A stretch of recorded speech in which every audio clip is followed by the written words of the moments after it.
Hello and welcome to water study centre. हमने पिछले question के अंदर क्वेश्चन नंबर 6 एंड 7 कंप्लीट किया था, जो कि हमारे दो आइडेंटिटी के ऊपर बेस्ड थे। I guess 5th and 6th identity हमारे पास थी। मैं फिर से बोलता हूँ आइडेंटिटी, वो आइडेंटिटी हमारे पास क्या थी? x प्लस वाई का whole cube is equal to 3x square, sorry x plus Y का whole cube is equal to कितना? x cube plus 3x square Y plus 3x Y square and plus कितना था हमारे पास? y cube. और दूसरी identity क्या थी? x minus y का whole cube is equal to x cube minus 3x square Y plus 3x Y square and minus y cube. और इन्हीं दोनों आइडेंटिटी का इस्तेमाल करके हमने दोनों ही क्वेश्चन के अंदर जो क्वेश्चन दिया था हमने उसको एक्सपांड किया था। बट यहां पे क्वेश्चन हमारे पास जस्ट उसका उल्टा है थोड़ा सा। यहां पे इन्होंने बोल के रखा है कि factorise each of the following. मुझे इसको क्या करना है? फैक्टराइज करना है। अब मुझे कैसे पता चलेगा कि इसके अंदर कौन सी आइडेंटिटी लगने वाली है? इसको पहचानने के लिए मुझे सबसे पहले आइडेंटिटीज याद होनी चाहिए। डन। जैसे यहां पे अगर मैं ध्यान से देखूं तो ये a क्यूब दे के रखा है, ये b क्यूब दे के रखा है, ये a स्क्वायर भी है, ये ab स्क्वायर है। तो कहीं ना कहीं इससे हमें याद आता है कि ये x प्लस वाई के होल क्यूब के अंदर आइडेंटिटी थी। क्योंकि मैंने जब आइडेंटिटी समझाया था तो मैंने बोला था कि पावर देखना कि पावर एक बढ़ रहा है फिर घट रहा है, बढ़ रहा है, घट रहा है, बढ़ रहा है, घट रहा है, ऐसा कुछ हो रहा है। तो यहां से इसको देख के मुझे एक बात तो बहुत ही ज्यादा क्लियर हो गई कि इसके अंदर जो आइडेंटिटी लग रही है वो लग रही है कौन सी? जरा मुझे बताओ। इसके अंदर आइडेंटिटी लग रही है x प्लस में y का होल क्यूब का। अच्छा, एक और चीज है ना, ये बेसिकली ये 3 नहीं है, ये पावर में 3 है ना। डन। b क्यूब है। चलो देखो, तो x प्लस वाई का होल क्यूब का जो आइडेंटिटी होता है वो क्या होता है हमारे पास? x cube plus 3x square y plus में 3x वाई स्क्वायर एंड फिर कितना आ गया? Y cube. हमने सबसे पहले आइडेंटिटी यहां पर लिख लिया ताकि हम क्वेश्चन को बहुत अच्छे तरीके से एक्सप्लेन कर सके, फिर समझ सके। देखो, हमने यहाँ पे क्या बोला कि यहाँ पे x और y का बेसिकली हमें पता लगाना रहता है। अगर हमने x और y का पता लगा लिया तो अपना काम आसान हो जाएगा। और सिंगल सिंगल जो x दिख रहा है वो फर्स्ट टर्म और लास्ट टर्म में दिख रहा है। तो कहीं ना कहीं ये जो हमारे पास 8x sorry a cube plus में b क्यूब देके रखा हुआ है, ये जो क्यूब है वाली टर्म है, यही दोनों की दोनों कहीं ना कहीं काम कर रही है। तो जो ऊपर हमारे पास क्वेश्चन देके रखा है इसको सॉल्व करना कैसे स्टार्ट करेंगे जरा ध्यान से देखो। सबसे पहले मैं यहाँ पे लिख लेता हूँ 8a क्यूब प्लस फिर कितना आ गया b क्यूब प्लस फिर कितना आ गया 12a स्क्वायर b प्लस में 6ab स्क्वायर। और इसी चीज को मैं रीराइट करूंगा अपने फॉर्मूले की मदद से, या फिर इसके फॉर्म में मैं कन्वर्ट करूंगा। कैसे कन्वर्ट करूंगा जरा ध्यान से देखते हैं। सबसे पहले 8a क्यूब अगर देके रखा हुआ है तो क्या इसकी जगह मैं 2a का होल क्यूब लिख सकता हूं? जरा आराम से सोचो। डन। क्या यहां पर b क्यूब है तो जो क्यूब वाली टर्म है तो लास्ट में, तो क्यों ना अपन यहां पर लास्ट में क्या लिख लेता हूं? b cube. और क्योंकि सारी की सारी टर्म्स थी तो मैंने यहाँ पे इसलिए प्लस वाले टर्म्स लगाए। और जैसे हमने यहाँ पे क्यूब और यहाँ पे क्यूब किया, ये बीच वाली जो टर्म्स हमारे पास है ये मैं फिर से लिखूंगा इन दोनों की मदद से। ध्यान समझ। तो जब मैं इन दोनों की मदद से लिखूंगा तो ये क्या होता है? 3x स्क्वायर वाई, यानी यहाँ पे क्या लिखा? 3 इंटू में x स्क्वायर यानी कि 2a का स्क्वायर इंटू में y की जगह क्या है हमारे पास? b प्लस फिर क्या हो जाएगा? फिर हो जाएगा 3 इंटू में 2a इंटू में b का स्क्वायर। पहले बताओ ये चीज क्लियर हुआ? फिर से जरा समझते हैं। 2a का cube plus 3 2a square b plus में 3 2ab square and plus b cube. हमने बेसिकली आइडेंटिटी से x और y पता किया। इन दोनों को पता करने के बाद हमने ये जो बीच वाली टर्म्स लिखी है ये किसकी मदद से लिखा? इन दोनों की मदद से ये बीच वाली टर्म लिखी है। और एक बार जरा रीचेक करते हैं कि ये जो टर्म्स है वो दोनों यहां पर आ रहे हैं कि नहीं आ रहे। अगर आ रहे मतलब जो हम सॉल्यूशन कर रहे हैं वो बिल्कुल सही कर रहे हैं। देखो ध्यान से, जब मैं यहाँ पे देखूंगा तो 2 का स्क्वायर क्या होता है? 4, 4 3 जा कितना आ गया? 12। तो क्या यहाँ पे 12a स्क्वायर b, ये वाली टर्म यहाँ पे दिख रही है। यहाँ पे जब मैं देखूंगा तो 3 2 जा 6, क्या a b स्क्वायर दिख रहा है? आंसर है हाँ, बिल्कुल दिख रहा है। और अगर दिख रहा है मतलब जो हम कर रहे हैं वो बिल्कुल सही कर रहे हैं। तो इसकी बेसिकली आइडेंटिटी जो एक्सपांडेड फॉर्म में है, इसका छोटा वर्जन हम कैसे लिखते हैं? हम इसको लिखते हैं 2a प्लस में b का होल क्यूब। समझ में आया? ये एक्सपांडेड वर्जन हमारे पास दिया हुआ था, इससे हमने छोटा वर्जन यहाँ पे निकाल लिया 2a प्लस b का होल क्यूब। और अगर मुझे इसको फैक्टराइज करना है तो इसी को हम 3 बार लिख देंगे। कितना हो जाएगा 2a प्लस में b, फिर कितना आ गया 2a प्लस में b एंड फिर कितना आ गया 2a प्लस में b, और ये हो गया मेरे पास क्या फाइनल आंसर। क्लियर हुई बात, क्या बोलना चाह रहा हूँ? चलो जरा बढ़ते हैं आगे, नेक्स्ट क्वेश्चन। अब सभी क्वेश्चन के अंदर यही करना। अब यहां से ध्यान से देखो, क्या कहीं ना कहीं माइनस माइनस वाली टर्म दिख रही है? और मैंने बताया था कि x प्लस वाई का अगर x माइनस वाई का होल क्यूब निकालना है तो x प्लस वाई का होल स्क्वायर ही आता है, बस प्लस माइनस की फॉर्म में चीजें कन्वर्ट रहती है। तो अगेन यहां पर भी मैं यहाँ पे सबसे पहले फॉर्मूला लिख लेता हूँ एंड फिर मैं यहाँ पे निकालता हूँ। कैसे पता चला मुझे कि x माइनस वाई का ही लगेगा? क्योंकि यहां पर माइनस माइनस दे के रखा। चलो देखते हैं। तो ये हो गया मेरे पास x माइनस में y का होल क्यूब, जब मैं लिखता हूं तो कितना हो गया? ये हो गया x cube minus 3x square y plus 3x Y square and फिर कितना आ गया हमारे पास y क्यूब। पहले बताओ ये चीज क्लियर हुआ? चलो जैसे हमारे पास ये क्लियर हुआ तो हम यहाँ पे क्या बोलेंगे कि हम इसके फॉर्म में लिखना स्टार्ट करेंगे। सबसे पहले x क्यूब एंड फिर y क्यूब। तो यहाँ पे क्यूब वाली टर्म जो पॉजिटिव में है वो 8a क्यूब दिख रहा है, तो क्या मैं इसकी जगह 2a का होल क्यूब कर दूं? मुझे y वाली टर्म ढूंढो जो नेगेटिव में है, ठीक है, y क्यूब के फॉर्म में, वो क्या दिख रहा है मुझे? Minus b cube. पहले बताओ क्लियर हुआ?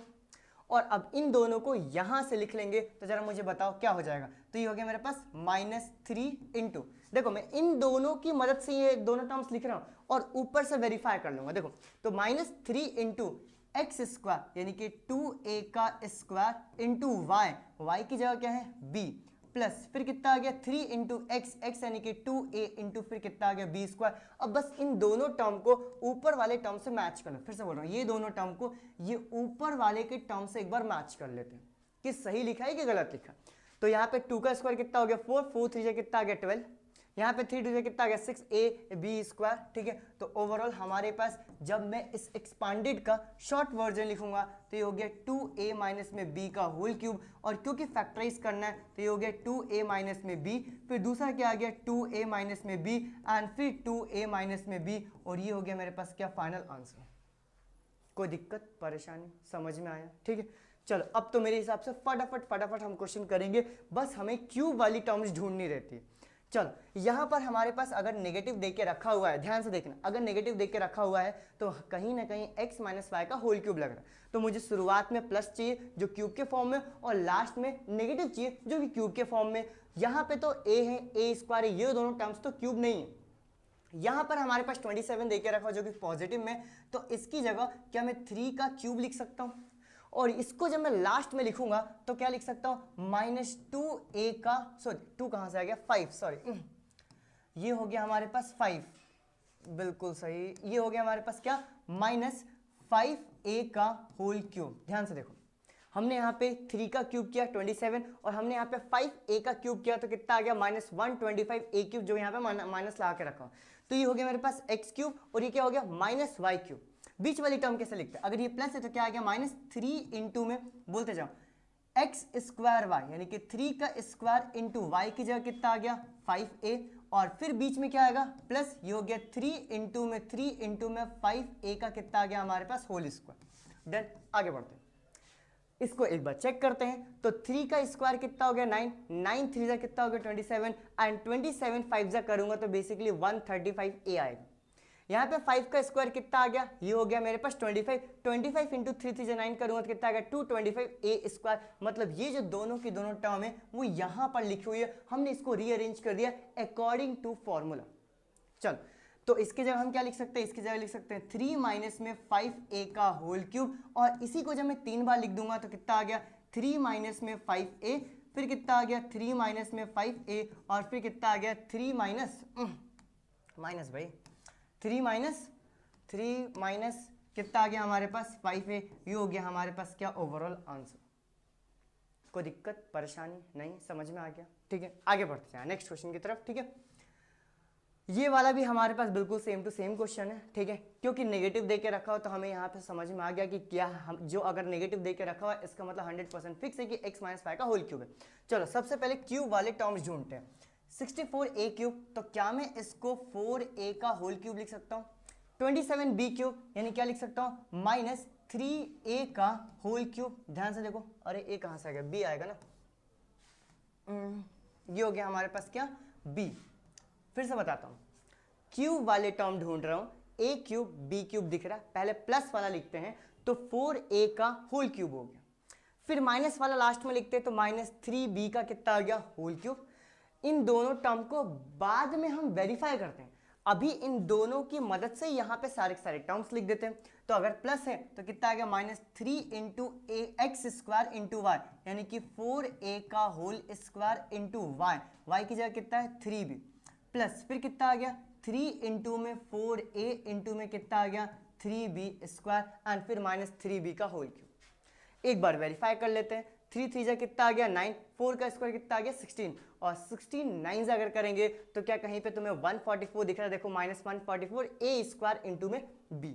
यहाँ पे जा देखते हैं, 3 का स्क्वायर कितना आ गया 9, 9 3 जा कितना आ गया हमारे पास 27, एंड 27 इंटू में 4 अगर हम करेंगे तो कितना आ जाएगा, सबसे पहले तो 54 होगा, 54 का डबल करेंगे कितना आ गया 108a b स्क्वायर। मतलब ये जो हमने एक्सपांशन करके रखा हुआ है, मतलब ये जो हमने किया है ये दोनों टर्म्स है बेसिकली, लेकिन इन दोनों टर्म को मैं यहां से निकाल रहा हूं तो इससे पता चल रहा है कि नहीं जो हम क्वेश्चन कर रहे हैं वो बिल्कुल सही कर रहे हैं। चलो देखो, तो ये किसकी जगह आ जाएगा, ये हो जाएगा मेरे पास 4a माइनस में 3b का होल क्यूब, और इसी को 3 बार लिखेंगे तो हो गया 4a माइनस में 3b।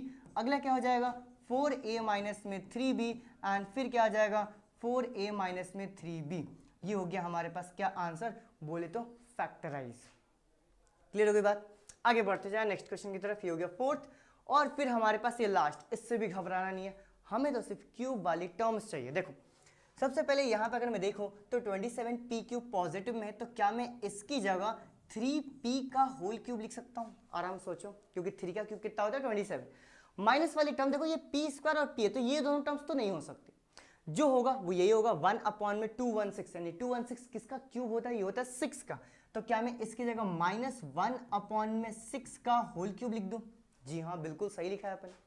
बस अब बीच वाली टर्म्स को इन दोनों की मदद से लिखेंगे और ऊपर वाले से वेरीफाई कर लेंगे। चलो देखो, तो ये होता है मेरे पास माइनस 3 इंटू में 3p का होल स्क्वायर इंटू में ये b, यानी कि 1 अपॉन में 6, प्लस ये हो गया मेरे पास 3 इंटू में 3p इंटू 1 अपॉन में 6 का होल स्क्वायर। वेरीफाई करें, चलो देखो यहां पे हमारे पास 3 से कैंसिल हो गया 2 आ गया, जी हाँ, और 3 का स्क्वायर कितना हो गया 9, यानी माइनस 9 अपॉन में 2, और ये p स्क्वायर। यहां पे देखते जरा, ये 3 से ये एक बार कैंसिल होगा, 3 से एक बार और कैंसिल होगा, तो ये 1 अपॉन में 2 आएंगे, तो 1 अपॉन में कितना आ गया 4, और एक हमारे पास क्या आ गया p, मतलब ये भी हमारे पास बिल्कुल सही है। तो हम इसको क्या लेंगे 3p माइनस 1 अपॉन में 6 का होल क्यूब, डन। और इसी को जब मैं 3 बार लिखूंगा तो कितना हो गया मेरे पास 3p माइनस 1 अपॉन में 6 एक ब्रैकेट में, दूसरा 3p माइनस 1 अपॉन में 6 दूसरे ब्रैकेट में, and again 3p minus 1 upon में 6 ये तीसरे ब्रैकेट में। ये हो गया हमारे पास क्या आंसर, बोले तो फैक्टराइज। आसान था ना, ठीक है। और अगर कहीं दिक्कत आती है तो पहले आइडेंटिटी यहीं पे लिख लिया करो। अगर कहीं पे सारे के सारे टर्म्स हमारे पास पॉजिटिव में है, इसका मतलब वो x प्लस वाई का होल क्यूब है, और अगर हमारे पास कहीं ना कहीं पॉजिटिव नेगेटिव देख के रखा हुआ है तो वो x माइनस वाई का होल क्यूब है, डन। ठीक है, तो ये था हमारे पास आज का क्वेश्चन, ठीक है। मुझे उम्मीद है कि इसके पांचों के पांचों पार्ट्स तुम्हें समझ में आए होंगे बहुत ही बेहतरीन तरीके से। Once again thank you so much, bye bye.